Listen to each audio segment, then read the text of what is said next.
नमस्कार दोस्तों, आज 1 जून हो चुका है दोस्तों। और पीछे दिनों यदि हम बात करें लोकसभा चुनाव की, जैसे ही लोकसभा चुनाव की वोटिंग खत्म हुई तो हरियाणा के पूर्व मुख्यमंत्री मनोहर लाल खट्टर का एक बयान आजकल पूरे माहौल को गरमाए हुए हैं। जी हाँ दोस्तों, जैसे ही वोटिंग खत्म हुई थी, हरियाणा के पूर्व मुख्यमंत्री मनोहर लाल खट्टर ने एक बयान दिया था कि आज तुम्हारा टाइम है, 4 जून के बाद हमारा टाइम आएगा। यानी कि जिन लोगों ने शरारत की है, जिन अधिकारियों ने शरारत की है, उन अधिकारियों की उन्होंने एक लिस्ट तैयार कर ली है और उस लिस्ट में किन लोगों के नाम शामिल है ये देखने वाली बात होगी।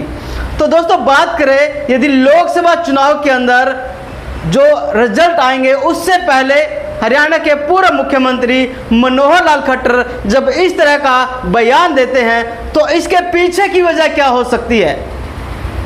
क्या ये बयान उन्होंने ये सोच कर दिया है कि लोकसभा चुनाव में उनकी जीत निश्चित है, या फिर ये कहे कि वो हार के डर से बौखला गए हैं और उन्होंने ये बयान जारी किया है? जैसे ही हरियाणा के पूर्व मुख्यमंत्री मनोहर लाल खट्टर ने यह बयान दिया तो पेंशन बहाली संघर्ष समिति के प्रदेश अध्यक्ष विजेंद्र धारीवाल ने इसका कड़ा विरोध किया और उन्होंने कहा कि जिस तरह से हरियाणा के पूर्व मुख्यमंत्री मनोहर लाल खट्टर अधिकारियों को एक धमकी दे रहे हैं, कहीं ना कहीं ये डेमोक्रेसी के ऊपर प्रहार है। विजेंद्र धारीवाल ने कहा कि जिन अधिकारियों ने बूथों के ऊपर ड्यूटी की है उन्होंने अपना पूरा सहयोग, पूरी निष्ठा से वहां पर ड्यूटी की है, कहीं से कोई भी शिकायत नहीं मिली। तो इसको लेकर हरियाणा के पूर्व मुख्यमंत्री भूपेंद्र सिंह हुड्डा ने भी मनोहर लाल खट्टर के ऊपर तंज कसा है। तो पहले मैं आपको वो बयान दिखाऊंगा जिसमें मनोहर लाल खट्टर कह रहे हैं कि आज तुम्हारा टाइम है, 4 जून के बाद हमारा समय आएगा। यानी कि वो गाज किस पर गिरने वाली है वो लिस्ट तैयार हो चुकी है।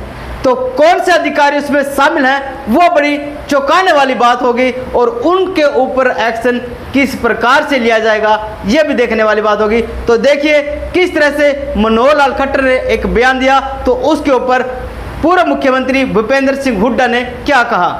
हुड्डा साहब ने खास करके मेरे खिलाफ अभी कल ही कही क्या कि ये तो बौखलाहट है जिसमें से ये उल्टे सीधे बयान दे रहे हैं, और मैं उस बयान पर आज भी कायम हूं। मैंने स्टेज से बयान दिया कि कुछ कर्मचारी, क्योंकि कर्मचारी बहुत बड़ी संख्या में 3-3.5 लाख, अब मैं सबके बारे में नहीं कहा, लेकिन ऐसे कर्मचारी जो पॉलिटिकली एफिलिएशन दिखाते हैं अपने, ऐसे लोगों की पहचान भी हो रही है, बल्कि उसमें से कुछ लोगों ने सस्पेंड भी कर दिया, नोटिस दिया। उस नोटिस के बाद उनका जो भी उनके खिलाफ कार्रवाई करनी होगी करेंगे। लेकिन चूंकि सारा कुछ एम्प्लॉइज हर बूथ के ऊपर उनका एक सिस्टम होता है, वहां कांग्रेस के लोगों के लिए बहुत कुछ किया जा सकता है, एम्प्लॉय गड़बड़ करने पर आ जाए। मैंने उनको वार्न किया था कि अब जो कुछ आप कर रहे हैं आपको नजर रखी जाएगी, और जिस किसी का भी कोई हमको ऐसा प्रमाणित मिलेगा तो 4 जून तक आपका, 4 जून के बाद हमारा विषय। और मैंने हमारी जो सरकार, हमारे मुख्यमंत्री बाकी सबको कह दिया कि इनकी लिस्टें बनवाओ, लिस्टें बनवा करके और 4 जून के बाद इनके खिलाफ निश्चित कार्रवाई करेंगे, क्योंकि आखिर लोकतंत्र का मजाक है ये। यानी कैसे जैसे कहावत गई है कि क्या खेत ही बाढ़ को खाने लग जाएगी, तो बाढ़ ही खेत को खाने लग जाएगी तो खेत को बचाएगा कौन? आखिरी कर्मचारियों का दायित्व है कि एक निष्पक्ष चुनाव लोकतांत्रिक तरीके से कराएं, ये जिम्मेदारी कर्मचारियों की है। और सरकारी कर्मचारी भी ऐसा कोई काम नहीं कर सकता जिसके कारण से वोटर के ऊपर उसको परेशान करने के लिए, और वो सरकार से, क्योंकि सरकारी कर्मचारी है तो सरकार से ही दूर होगा, तो दुखी होगा, तो जिसके कारण से वो वोटर क्षीण हो जाए। अभी एक ऐसा सर्कुलर निकाल दिया जिसके कारण से 2 महीने ओल्ड एज पेंशन लगभग 25,000 लोगों की रुक गई, जबकि ऐसा निकाल नहीं सकते नोटिस।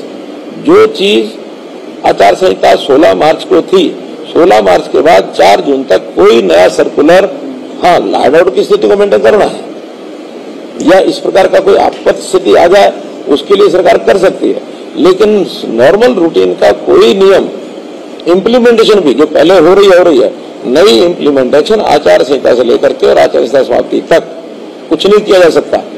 एक दो विषय और हैं, तो मैं इस बात में मैं हुड्डा जी को चैलेंज करता हूं कि जो कुछ उन्होंने कहा है उस तकलीफ के कारण से कहा है कि मेरे कहने के बाद उनकी तकलीफ हुई तो क्यों हुई, उनको तकलीफ इसलिए हुई कि उन्होंने ये सब कराया है, और कराया है तो जिनसे कराया है उनके नाम सामने आएंगे और कुछ ना कुछ लोगों को हम बाहर करेंगे। और ये बाहर करेंगे तो ये कर्मचारी भी समझ जाएगा कि क्यों किया गया। तो ऐसा कर्मचारियों का उपयोग पॉलिटिकल एंड्स को अपने संवारने के लिए किसी पार्टी को नहीं करना चाहिए।